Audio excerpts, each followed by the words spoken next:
20,000 साल पहले भूखे इंसानों का एक छोटा समूह जंगल में भोजन खोज रहा था। कई दिनों की भूख के बाद कुछ छोटी छोटी चींटियां एक आदमी के हाथ पर चढ़ गईं, इतनी छोटी कि लगभग दिखती भी नहीं थी, और उसने उन्हें खा लिया। अगले दिन उन्हें जमीन पर कुछ ताजे गोबर पड़े हुए मिले। समूह के किनारे चलने वाले नेता ने एक गोबर को उठाकर सूंघा, वह अभी भी गर्म था।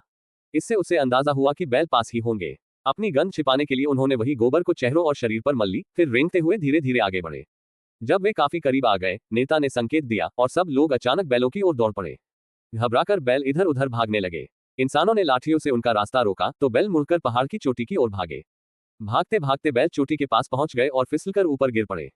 इस हलचल से आसपास के दूसरे बैल समूह भी सतर्क हो गए और हमला शुरू कर दिया। इसी अफरा तफरी में एक बैल ने नेता के बेटे को देख लिया और उसकी घबराहट को जैसे महसूस कर लिया। वह बेटे पर टूट पड़ा। लड़का भाग रहे था, लेकिन बैल ने लड़के को पकड़कर नीचे गिरा दिया। नेता ने इस दौरान अपना हथियार भी खो दिया, मगर बेटे को बचाने की कोशिश में उसने बैलों को और उकसा दिया।